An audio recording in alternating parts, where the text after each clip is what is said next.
επιστροφή γεγονότων, το οποίο επιδιώκει, φιλοδοξεί να δίνει φως στο παρασκήνιο της επικαιρότητας. Να επαναλάβουμε και τη μεγάλη είδηση της ημέρας που προέρχεται από το μέτωπο των εμβαλίων, καθώς στη φαρέτρα της η Ευρωπαϊκή Ένωση φαίνεται ότι θα προσθέσει ακόμα 200 εκατομμύρια δόσεις των εμβολίων Pfizer και BioNTech. Ήρθαν σε συμφωνία οι δύο εταιρείες με την Ευρωπαϊκή Ένωση και φυσικά η εταιρεία Johnson & Johnson, όπως προαναφέραμε, έχει ζητήσει ήδη την αίτηση για το εμβόλιο της μιας δόσης από τον Ευρωπαϊκό Οργανισμό Φαρμάκων και αυτή αναμένεται να δοθεί κατά πάσα πιθανότητα το Μάρτιο. Ήδη η Ευρωπαϊκή Ένωση έχει παραγγείλει 200 εκατομμύρια δόσεις από το εμβόλιο της συγκεκριμένης φαρμακευτικής εταιρείας, κύριε Χιλαδάκη. Βλέπετε, καθημερινά έχουμε νέα και εξελίξεις σε σχέση με αυτό. Να δούμε. Να περάσουμε στο πρώτο καλεσμένο. Ο οποίος είναι και πολύ αρμόδιος να αναπτύξει τις απόψεις του και πάνω στα εμβόλια και σε σχέση με την πανδημία και τον κορονοϊό. Είναι ο κύριος Φέδων Βόβολης, καρδιολόγος. Τον ευχαριστούμε πάρα πολύ. Καλησπέρα, κύριε Βόβολη. Καλησπέρα, κύριε Χιλαδάκη. Γεια σας, κυρία Βροχίδου. Πώς είστε? Είμαστε καλά. Κύριε Βόβολη, θέλω να αρχίσουμε με μία απορία που έχω. Χτες, λέει, καταγραφήκανε στην Αττική 538 κρούσματα του κορονοϊού. Η απορία μου είναι το εξής. Τη στιγμή που από το πρωί μέχρι το βράδυ χιόνιζε, δεν υπήρχαν συγκοινωνίες, εμβολιασμοί είχαν αναβληθεί και γενικά έχει παραλύσει το κράτος. Από πού βγήκαν αυτά τα 538 κρούσματα? Μου δημιουργήθηκε αυτή η απορία. Η πρώτη απάντηση είναι ότι την απάντηση αυτή πρέπει να τη δώσουν οι ειδικοί. Έτσι, η πρώτη απάντηση. Η δεύτερη απάντηση είναι το 538 σε ένα πληθυσμό 4,5-5 εκατομμυρίων. Το θεωρείτε πολλά? Ελάχιστο. Επίσης, έχω και μια ερώτηση στην κυρία Βροχίδου. Η έγκριση για το Sputnik V, το ρώσικο, όπως και για το ισραηλίτικο και για το κινέζικο, πότε θα έρθει? Αυτή είναι η ερώτηση που πρέπει να έχουμε. Είπατε πριν λίγο για τα εμβόλια. Δεν είναι καλά αυτά που προανέφερα. Γιατί τότε αγαπάτε περισσότερο το Sputnik και το Ισραήλ? Δεν αγαπώ περισσότερο τίποτα. Αγαπώ περισσότερο την ελευθερία και την επιλογή. Εάν μου διαλέγατε το Sputnik, θα σας έλεγα γιατί όχι τα AstraZeneca. Θέλω να πω ότι ο άνθρωπος, τη στιγμή που το επιβάλλεται κιόλας κατά κάποιο τρόπο ένα εμβόλιο, θα πρέπει να έχει την επιλογή του να διαλέξει το ποιο θα κάνει. Όχι το mRNA μόνο, αλλά και τα υπόλοιπα. Αυτό είναι μια ερώτηση. Κύριε Χιλαδάκη, η απάντηση είναι ότι κάθε μέρα βγάζουν και κάθε μέρα, ξέρετε, και εγώ μπορώ να σας βγάλω πάρα πολλά εφόσον κάνω πάρα πολλά τεστ. Και αν κάνω λίγα τεστ, θα βγάλω λίγα. Κύριε Βόβολη, επειδή μιλάμε για το BioNTech, σήμερα ξέρουμε ότι το εμβόλιο αυτό πρωτοστατήσαν στη δημιουργία του δύο Τούρκοι, ο Ουγούρ Σαχίν και η Οσλέμ Τουρετζή. Σήμερα βγήκε ο κύριος Ουγούρ Σαχίν και δήλωσε στον τουρκικό τύπο: μην ελπίζετε ότι ούτε με 10 χρόνια με αυτά τα εμβόλια και με αυτές τις μελέτες θα έχουμε ξεπερδεύσει με τον κορονοϊό. Δηλαδή τελικά τι γίνεται? Εγώ δεν καταλαβαίνω. Κάνουμε εμβόλιο και λένε ότι μετά από 1 χρόνο θα έχουμε ανοσία της αγέλης και όλα θα είναι ωραία και καλά. Και βγαίνει σήμερα ο Ουγούρ Σαχίν και λέει ούτε με 10 χρόνια να μην έχετε ελπίδα ότι θα ξεπερδεύσουμε με αυτή την υπόθεση. Εσείς τι λέτε για αυτό το πράγμα? Πρώτα απ' όλα να διορθώσω λίγο, ιατρός, ειδικός καρδιολόγος. Λοιπόν, ειδικός καρδιολόγος, ναι.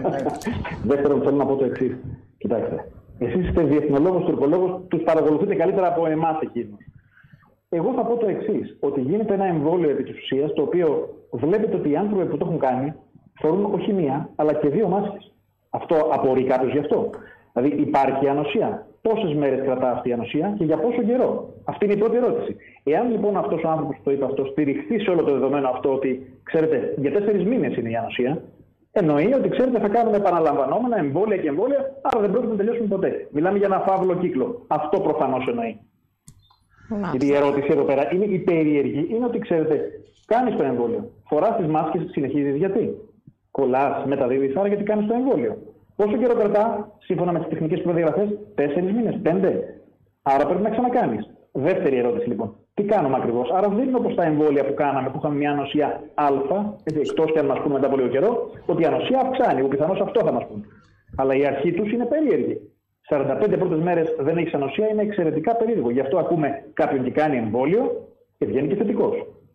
Πείτε μου το νόημα εσείς. Το εμβόλιο της Johnson & Johnson πάντως είναι της μίας δόσης, κύριε Βόβολη. Ναι, το θέμα μας δεν είναι αν είναι της μίας δόσης των δύο. Το θέμα μας είναι αν είναι mRNA ή το συμβατικό το παλαιό, έτσι. Δεν είναι, δηλαδή, εξηγήστε τα μας εσείς, γιατί ξέρετε τι γίνεται, κύριε Βόβολη. Δεν είμαστε και γιατροί ή δημοσιογράφοι. Προσπαθούμε και εμείς να καταλάβουμε τι ακριβώς συμβαίνει. Η πρώτη αντιλογία, αντιφωνία είναι ότι υπήρχαν τα εμβόλια τα κλασικά. Τα εμβόλια, τα προπαράδοτα που μπαίνει ο ιός μέσα, ο ανενεργός, που μας έκανε να δημιουργήσει τη σχετική ανοσία.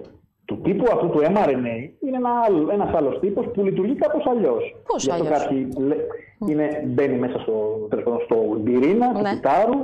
Δεν είναι ότι θα κάτσουμε να ασχοληθούμε αν πειράζει το DNA, δεν είναι η ώρα να το αναλύσουμε, αλλά δρά αλλιώς. Ενεργοποιεί, είναι ένας μεταφορέας του mRNA, είναι πολύ τεχνικός όρος. Ας μείνουμε στο αλλιώς εμείς, γιατί ο κόσμος δεν θα καταλάβει και θα κουραστεί με αυτό το πούμε. Άρα, σε μια νέα τεχνική, στην οποία δεν έχει περπατήσει, την οποία δεν ξέρουμε, η οποία ταυτοχρόνως κάνει και τα εμβόλια να είναι πολύ γρήγορα και με τις μελέτες που δεν υπάρχουν κατά τον τρόπο που θα πρέπει να υπάρχουν εν τέλει, δεν μπορούμε να επιβάλλουμε σε ανθρώπους να κάνουν εμβόλια. Θα πρέπει να το συστήνουμε σε αυτούς που πρέπει και να τελειώνει εκεί η υπόθεση. Δεν μπορούμε να συζητήσουμε για επιβολή οποιασδήποτε ιατρικής πράξης και κυρίως για ένα πράγμα το οποίο είναι μια πολύ νέα τεχνική και κυρίως για ένα εμβόλιο το οποίο δεν έχει τις μελέτες που ακόμα χρειάζεται. Όταν θα περπατήσει, όταν θα το νιώσουμε, όταν θα δούμε τις μελέτες και θα δούμε ασφάλεια, αποτελεσματικότητα και παρενέργειες, θα μιλήσουμε πολύ καλύτερα στον κόσμο. Δεν καταλαβαίνω τη βιασύνη και την επιβολή. Το πρόβλημα είναι αυτό το οποίο συζητάμε. Έχει επίδραση το εμβόλιο αυτό το οποίο χτυπάει το mRNA στο DNA? Εδώ είναι το μεγάλο ζήτημα. Πολλοί έχουν βγει και υποστηρίζουν ότι υπάρχει φόβος να επιδράει στο DNA. Θα σας πω. Θέλω να είμαι δίκαιος. Δεν θα πάρω τη θέση να πω ότι ξέρεις να κάνει στο DNA αυτό, γιατί δεν έχουμε ούτε γι' αυτό απόδειξη. Άρα πώς θα μιλήσω για ένα δύο πράγματα? Είναι μια εικασία αυτή. Κάποιοι έχω ακούσει ότι κάνουν την εικασία αυτή. Την τεκμηριώνουν με έναν άλλο τρόπο. Δεν έχουμε όμως δεδομένα για αυτό ότι επηρεάζει το DNA. Αν θα μου πει κάποιος ότι ξέρει τι θα μπορούσε να επηρεάζει το DNA, θα του πω θα μπορούσε. Ξέρετε, το θα μπορούσε είναι δυνητικό. Δεν είναι κάτι δεδομένο. Επειδή δεν ξέρουμε την τεχνική, δεν ξέρουμε στα χρόνια μέσα το πώς δρά. Άρα γι' αυτό δεν έχουμε απάντηση πάνω σε αυτό. Το θέμα μας είναι ότι είναι μια νέα τεχνική. Ας μείνουμε εκεί και δεν μπορούμε να την επιβάλλουμε. Δεν μπορούμε να κάνουμε τέτοιο πράγμα.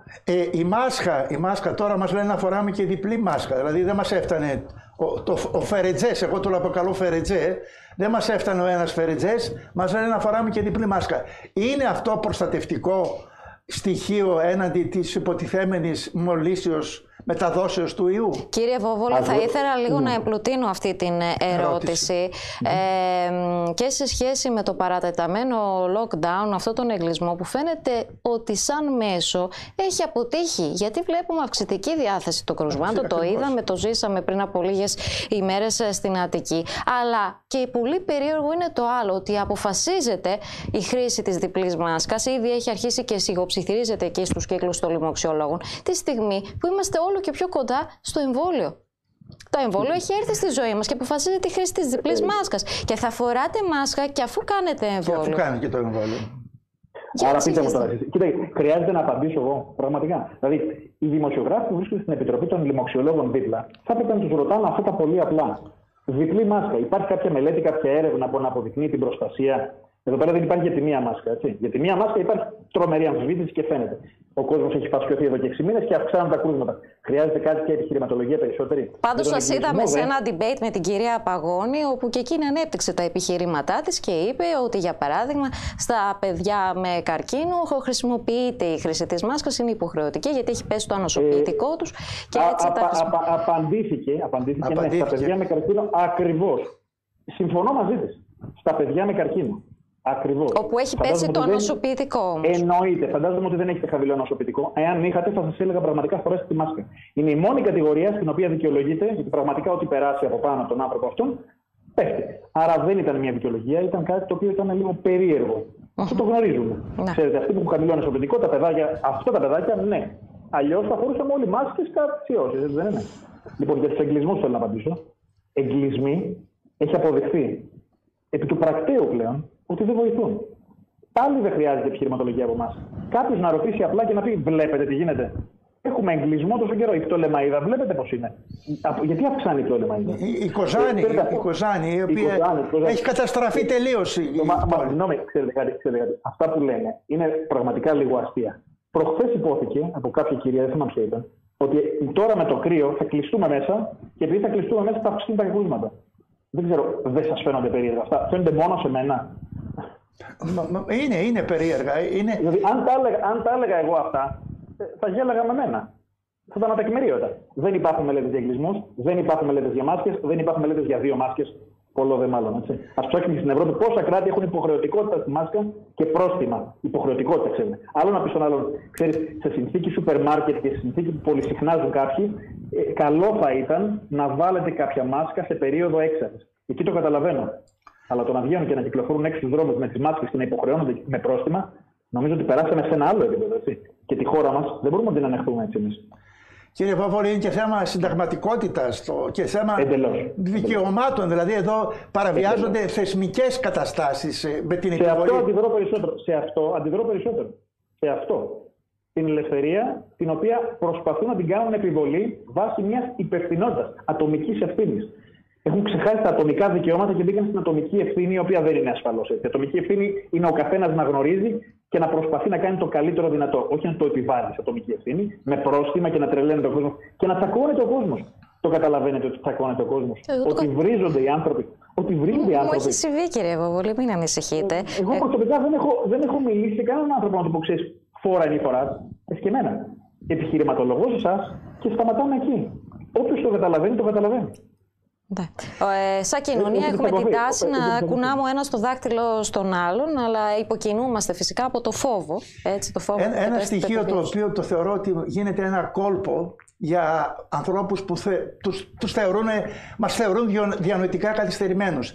Κάνουν πολλά τεστ, βγάζουν πολλά κρούσματα. Επιβάλλουν σκληρούς περιορισμούς. Κάνουν λίγα τεστ, βγαίνουν λίγα κρούσματα. Δηλαδή εδώ γίνεται ένα παιχνίδι, έτσι δεν είναι, κύριε Βόβολη? Μα είναι αυτό που λέω τόσο καιρό. Ότι αν θα σας κάνω πολλά τεστ, θα σας κλείσω όλους μέσα.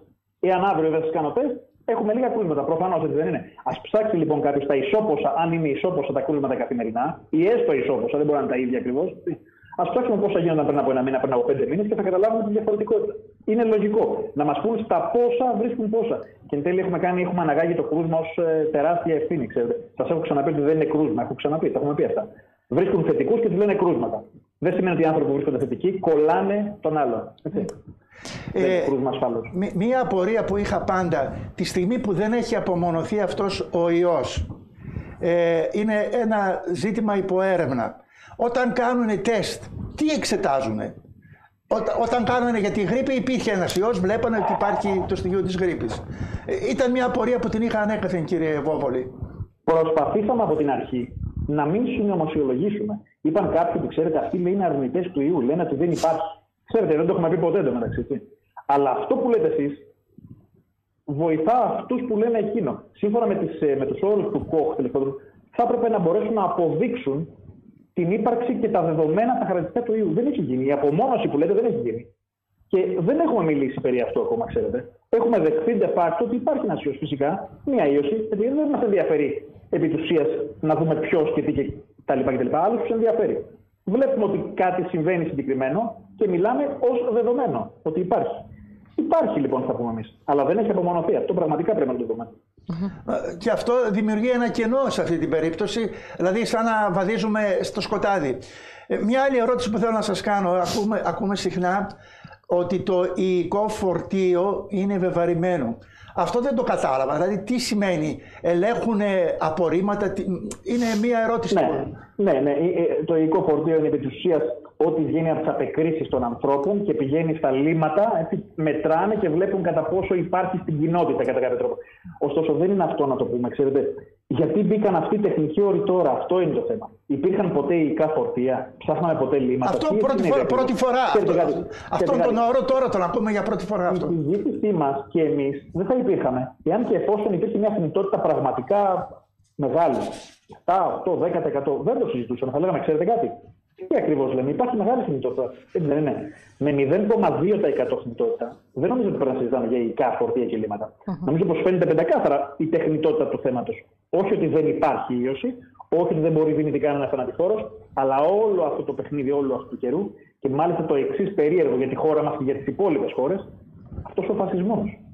Δεν βγαίνουν οι γιατροί ένθεν κακήθεν. Λέει κάτι. Ακριβώς. Εμένα ξέρετε τι μου λέει. Μου λέει ότι δεν μπορούν να αντικρούσουν τους απέναντι. Γιατί αν μπορούσαν να τους αντικρούσουν, θα τους είχαν εκεί μπροστά και θα τους χτυπούσαν ανηλαιώς. Αυτοί πάνε να τους χτυπήσουν μέσω πειθαρχικών, μέσω άλλων πραγμάτων. Αλλά δεν χτυπιόμαστε, ξέρετε. Κύριε Χιλαδάκη, είμαστε εδώ και οι Έλληνες είναι εδώ. Οι Έλληνες είναι εδώ. Έχουμε και κάποια ερωτήματα από τηλεθεατές. Ολοκληρώστε και μετά. Ένα άλλο ερώτημα που ήθελα να σας κάνω. Γιατί δεν επιτρέπεται νεκροτομή στους θανόντες από κορονοϊό και μάλιστα ούτε καν στην εκκλησία επιτρέπεται να γίνει η εξώδιος ακολουθία? Αυτό ήταν ένα ερώτημα που είχα από την αρχή της επιδημίας. Κύριε Χιλαδάκη, έχουμε τα ίδια ερωτήματα. Εσείς όμως ίσως έχετε και τις απαντήσεις, κύριε Βόβολη. Τις απαντήσεις εγώ τις έχω μόνο σε στήλη εικασίας. Αλλά επειδή δεν θα κάνουμε συνωμοσιολογία, έχει σημασία, τους αρέσει η λέξη και εγώ δεν την παίρνω πάνω μου, δεν γνωρίζουμε γιατί δεν κάνουν τις νεκροτομές. Αν κάναμε τις νεκροτομές, πρώτα απ' όλα οι νεκροτομές αρχίσαν εδώ και λίγες μέρες. Έτσι έχουν αρχίσει και δεν έχει αποδειχθεί αυτό που λέμε. Αν παρακολουθείτε το δικηγόρο τον Αντωνιάδη, έχουν πάρει εισαγγελική ιδέα και κάνουν τις πρώτες νεκροτομές. Αλλά γιατί τόσο καιρό δεν κάναν, ήταν περίεργο. Και γιατί σφραγίζαν φέρετρα, τι συνέβαινε? Θα έφευγε ο ιός απ' έξω από το φέρετρο, τι ακριβώς υπονοούσαν? Είναι περίεργα αυτά που υπονοούν, είναι χειρότερα από ό,τι αυτά που εννοούν, να ξέρετε. Θα ήθελα να βάλω λίγο στη συζήτησή μας μια τηλεθεάτρια η οποία απευθύνει ένα ερώτημα σε εσάς. Θα γυρίσουμε λίγο στη συζήτηση με τα εμβόλια. Ρωτάει λοιπόν η τηλεθεάτρια, το Sputnik έχει mRNA ή είναι παλιάς μορφής εμβόλιο? Είναι παλιάς μορφής εμβόλιο, είναι με τον ιικό τρόπο, με τον παράγοντα του ιού, τον ανενεργό. Γι' αυτό μίλησα εγώ για Sputnik, Ισραηλίτικο και Κινέζικο. Αυτά τα τρία είναι τα παλιά. Τη παλιά μορφή. Έτσι να μπορεί ο κόσμος να δει ότι εγώ επιλέγω. Θα να κάνω. Αλλά να επιλέξω. Με βάλετε με το ζόρι με το mRNA, γιατί κάνετε συμφωνίες μόνο με αυτές. Το περίεργο δεν είναι αυτό? Και αυτό περίεργο. Μάλιστα. Αυτό το κλίμα που δημιουργείται, κύριε Βόβολη, της υποχρεωτικότητας, με έμεσο βέβαια τρόπο, αλλά όσο πάει γίνεται και με πιο άμεσο τρόπο. Όποιος δεν κάνει το εμβόλιο δεν θα επιτρέπεται να πηγαίνει στα θέατρα, στους κινηματογράφους, να ανεβεί στα μέσα μαζικής κυκλοφορίας. Αυτό για μένα είναι απαράδεκτο, είναι αντισυνταγματικό. Για μένα δεν είναι απαράδεκτο, για μένα είναι εξωφρενικό. Περιμένουμε να το δούμε γραπτός. Έβαλαν τον Έλληνα πρωθυπουργό, πήγε ένας πρωθυπουργός στην Ευρωπαϊκή Ένωση και το ζήτησε θεωρητικά. Δεν θεωρώ πως ήταν μια ιδέα του, έτσι. Βλέπουμε στην αρχή κάνουν το εξής κόλπο. Λένε όχι όλοι, αλλά βλέπουμε ότι όταν βάλουν κάποιον και το πει αυτό, σε λίγες μέρες αυτοί και το υιοθετούν πολύ. Βλέπουμε κάποιες κυβερνήσεις αυτοί και το σιγοντάρουν αυτό. Εκεί θέλουν να το πάνε, δεν θα το αφήσουμε να το πάνε. Δεν μπορούν να το πάνε εκεί. Έτσι.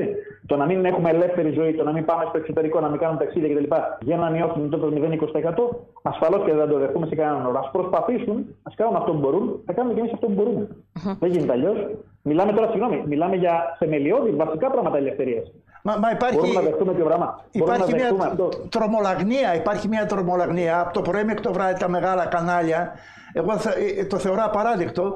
Δημιουργούν ένα κλίμα φοβίας, ούτως ώστε ένας ηλικιωμένος, ένας άνθρωπος που δεν έχει αναπτύξει μεγάλη δυνατότητα κρίσεως, το θεωρεί ότι πρέπει να τρέξει να κάνει το εμβόλιο για να σώσει τη ζωή του. Και ξέρετε κάτι, δεν είναι μόνο θέμα κρίσεως εδώ πέρα. Γιατί και άνθρωποι που έχουν κρίση αυτό πιστεύουν. Βάζουν το μονόδρομο της τηλεόρασης. Είναι η εξής τεχνική. Το μονόδρομο των συγκεκριμένων καναλιών που ξέρουν ότι η πλειοψηφία τους βλέπει και τους κάνουν πραγματική πλήση εγκεφάλου. Και όσοι ξεφεύγουν και μπορούν και βλέπουν ίντερνετ κτλ. Και βλέπουν και άλλα πράγματα. Ας βλέπουν όλες τις όψεις. Γι' αυτό δεν θέλανε κάποιους άλλους να μπουν στα κανάλια. Τι πιστεύετε? Είναι τυχαίο? Πιστεύετε τα κανάλια, εάν είχαν και τους απέναντι να μιλούν, δεν θα είχαν μεγαλύτερη θεματικότητα? Μα φυσικά. Γιατί για πρώτη φορά δεν το επιλέγουν? Διότι πήραν κάποια συγκεκριμένα χρήματα για να κάνουν το μονόδρομο. Είναι ο μονόδρομος αυτός.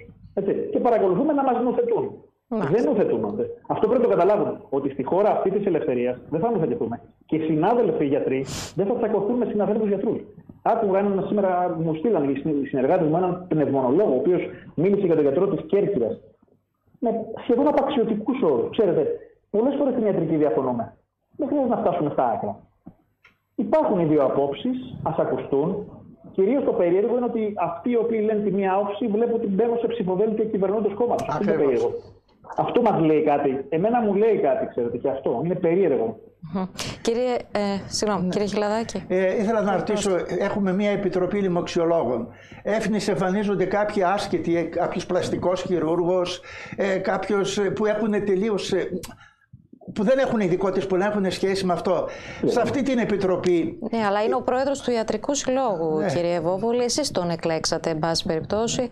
Θεσμικά έχει δικαίωμα... Εγώ θέλω να ρωτήσω, υπάρχουν πρακτικά των συνεδριάσεων αυτής της επιτροπής και γιατί δεν βγαίνει στην επιφάνεια πώς βγάζουν αυτές τις αποφάσεις που βγάζουν και επιβάλλουν στις πολιτικές αποφάσεις, να κλείσει η Θεσσαλονίκη, να καταστραφεί η οικονομία της, να κλείσουν επιχειρήσεις, να βγει ο κόσμος στην ανεργία. Μιλάμε εξωφρενικά πράγματα. Εγώ θα ήθελα να μάθω, υπάρχουν πρακτικά και αυτά γιατί δεν βγαίνουν στην δημοσιότητα? Απαντώ στην κυρία Βροχίδου. Η ιατρική συλλογή είναι συνδικαλιστικά όργανα. Εδώ πέρα πρέπει να βρίσκονται άνθρωποι που γνωρίζουν το αντικείμενο. Έτσι. Στην αρχή του Μαρτίου... Δεν το γνωρίζει το αντικείμενο ο κύριος Εξαδάκτης, δηλαδή. Κοιτάξτε, δεν ξέρω την ειδικότητά του. Στην αρχή του Μαρτίου... Είναι πλαστικός χειρούργος. Στην αρχή λοιπόν του Μαρτίου τους ενοχλούσε που κάποιος καρδιολόγος, όχι ειδικός κατά αυτούς, μιλούσε για το θέμα της θείωσης. Φαντάζομαι ότι ο καρδιολόγος είναι πολύ πιο ειδικός για αυτά τα θέματα. Έχουμε ιώσεις στην καρδιά και δεν αναλύαμε τον κόνο εδώ πέρα. Μιλούσαμε για τις μάσκες, το τι καλό, το τι κακό κάνουν. Μιλούσαμε για τέτοια πράγματα. Πράγματα που είναι απλά και βασικά. Άρα, πόσο μάλλον μου μπαίνουν περιβαλλοντολόγοι μέσα, μπαίνουν γενετιστές, δεν ξέρω, μπαίνουν άνθρωποι που δεν έχουν κλινική εμπειρία στους ασθενείς. Εν τέλει, εγώ δεν θα πω ούτε καν αυτό. Ένας γιατρός οφείλει να ξέρει βασικά πράγματα, έτσι, από όλα αυτά και μπορεί να έχει γνώμη, είναι δεδομένα. Εκείνοι όμως, ξέρετε, όταν η γνώμη δεν τους συμφέρει, λένε «Α, αυτός είναι καρδιολόγος». Δεν είναι ακριβώς αυτό που πρέπει. Όταν όμως τους βολεύει, μπορεί να είναι οτιδήποτε. Περιβαλλοντολόγος, να είναι απομεριζινάδικο, να είναι οτιδήποτε. Δεν έχει πρόβλημα. Καταλάβατε. Εγώ θα κάνω έτσι κλείνοντας ένα εφιολόγημα, ένα παιχνίδισμα με τη λέξη που αποτυπώνει τον όρο του επαγγέλματός σας. Είστε καρδιολόγος. Ποια θεωρείτε ότι είναι η καρδιά του προβλήματος του κορονοϊού, αυτής της πανδημίας? Είναι η μη σωστή διαχείριση, υπερτιμήθηκε ο κίνδυνος, η μη ετοιμότητα του εθνικού συστήματος υγείας, η ανοριμότητα και η έλλειψη υπευθυνότητας του απλού πολίτη να συμμορφωθεί στα μέτρα? Ποιο είναι το πραγματικό πρόβλημα, κύριε Βόβολη? Διαφωτίστε μας λίγο. Το πρόβλημα είναι ότι δεν ήξεραν, δεν γνώριζαν πώς να αντιμετωπίσουν ένα θέμα. Πήρανε μέτρα εντελώς οριζόντια, κλείσαν ανθρώπους μέσα, δεν το πιάσαν στη βάση του. Το καλοκαίρι ανοίξαν τα πάντα χωρίς περιορισμούς. Έχουν γίνει σχεδόν όλα λάθος. Φυσικά οι δομές μας είναι χαμηλές. Οι δομές μας είναι χαμηλές. Μεθ και όλα αυτά είναι τα γνωστά. Αλλά πιάσανε το όλο θέμα σε εντελώς λάθος βάση. Μα εδώ καταστρέφεται, η ελληνική κοινωνία καταστρέφεται. Ακριβώς. Η βάση που θα έπρεπε να πιαστεί θα ήταν ένα μοντέλο στο οποίο να προσέξουμε κάποια πράγματα, αλλά να μην έχει σχέση με εγκλισμούς. Πιστέψτε με, εάν υπήρχαν οι άνθρωποι, οι λοιμοξιολόγοι, οι παθολόγοι, οι οποίοι επέλεγαν αυτό, δεν θα το επέλεγαν ποτέ. Είναι καθαρά πολιτικό το θέμα. Δεν υπήρχε περίπτωση, δηλαδή, αν δεν τους καπέλωναν τους ανθρώπους, να γυρίσουν και να πούνε εγκλισμός. Δεν έχει γίνει ποτέ. Πώς ένας άνθρωπος, ένας γιατρός θα έλεγε να κλείσουν τους ανθρώπους μέσα? Δεν το συναντώ, δεν το πιστεύω αυτό το πράγμα. Πολλά είναι καθαρά πολιτικές. Είναι πολιτική κίνηση, μας λέτε, και ναι. Είναι πολιτικό το λόγο. Ναι, και υπάρχει και ένα άλλο καταπληκτικό φαινόμενο, κύριε Βόβολη. Φέτος δεν έχουμε γρίπη, δεν υπάρχουν εγκεφαλικά, δεν υπάρχουν φλάγματα. Όχι καθόλου. Όλα εξαφανίστηκαν όλα. Δηλαδή, θαύμα. Αυτή η επιδημία αποδείχθηκε ότι είναι θαυματουργή επιδημία. Ξέρετε κάτι, μα γι' αυτό δεν αφήνουν να συζητήσουμε μεταξύ μας, διότι όλα αυτά θα αντιπαρατεθούν και ο κόσμος θα ακούσει. Και αν ακουστούν στα ΜΜΕ τα μεγάλα, υπάρχει πρόβλημα, ξέρετε. Η τραγωδία, κύριε Βόβολη, είναι ότι σήμερα οι άνθρωποι φοβούνται να πάνε στο νοσοκομείο αν έχουν κάποιο πρόβλημα υγείας. Φοβούνται γιατί τους λένε ότι εμείς ασχολούμαστε μόνο. Ήξερα ένα καρκινοπαθή που είχε απευθυνθεί στον Παπα-Νικολάου στο νοσοκομείο και του λέγαν δεν μπορούμε να σας εξυπηρετήσουμε, ασχολούμαστε μόνο με τον κορονοϊό. Μιλάμε για εξωφρενική τραγωδία που ζει σήμερα ο ελληνικός λαός. Και η ανεργία, οι επιχειρήσεις, δηλαδή αυτό δεν είναι υγεία? Εφόσον ενδιαφερόμαστε για τους ανθρώπους μας, αυτό δεν λέγεται υγεία? Οι άνθρωποι από ψυχικά προβλήματα, οι άνθρωποι που έχουν κλείσει οι επιχειρήσεις τους. Δηλαδή αύριο πώς θα δουλέψουν, τι θα κάνουν? Αυτοί να αυτοκτονήσουν άνθρωποι, να σηκωθούν, να φύγουν, να τρελαθούν. Δηλαδή αυτό δεν προσμετράται καθόλου? Δεν το λαμβάνουμε? Μας σώζει κάποιος? Πείτε μου, κύριε Βροχή, τα τηλεφωνήματα, ναι. Συγγνώμη, γιατί έχουμε πει, το έχουμε σαν αρχή σε αυτή την εκπομπή. Βασιλιάς της εκπομπής αυτή είναι οι τηλεθεατές. Διότι εμείς μπορεί να μονοπολούμε αυτή τη στιγμή τη συζήτηση, μας στέλνουν πάρα πολλά μηνύματα, έχει σπάσει το τηλεφωνικό κέντρο. Ένας τηλεθεατής λοιπόν σας απευθύνει το ερώτημα πώς δημιουργήθηκαν τα εμβόλια χωρίς να έχουν απομονώσει τον ιό. Αυτό που ρώτησε. Και αυτή είναι ερώτηση για εκείνους. Αυτοί που κάνουν ένα mRNA εμβόλιο βρήκαν μια άλλη διαδικασία και έναν άλλον τρόπο. Ναι. Αλλά θα απαντήσουν εδώ οι εντελώς ειδικοί. Γιατί αυτό το ρωτάμε συνέχεια και δεν το έχουν απαντήσει, ξέρετε. Γιατί αυτά που ρωτάμε εμείς τα ρωτάει και ο κόσμος. Είναι λογικό. Το ότι βγαίνουμε εμείς και λέμε αυτά που λέει ο κόσμος και που τα ρωτάει, τους κακοφαίνεται. Γιατί άμα τα ρωτήσει κάποιος μη ειδικός, αφού είναι μη ειδικός δεν ξέρει. Αν είναι πιο ειδικός, προσπαθούν να τον απομονώσουν. Κάποιοι δεν απομονώνονται απλά. Για πείτε μου άλλο ερώτημα. Όχι, συνεχίζουμε. Μου γράφουν. Τελικά, εσείς, κύριε Βόβολη, και με την εμπειρία την ιατρική που έχετε, όσον αφορά το εμβόλιο, τι θα μπορούσατε να προτείνετε σε κάποιον ο οποίος προβληματίζεται να το κάνει ή να μην το κάνει? Προσπαθούμε στην ιατρική να είμαστε δίκαιοι και ακριβείς, ναι, και να μην ρισκάρουμε τον ασθενή.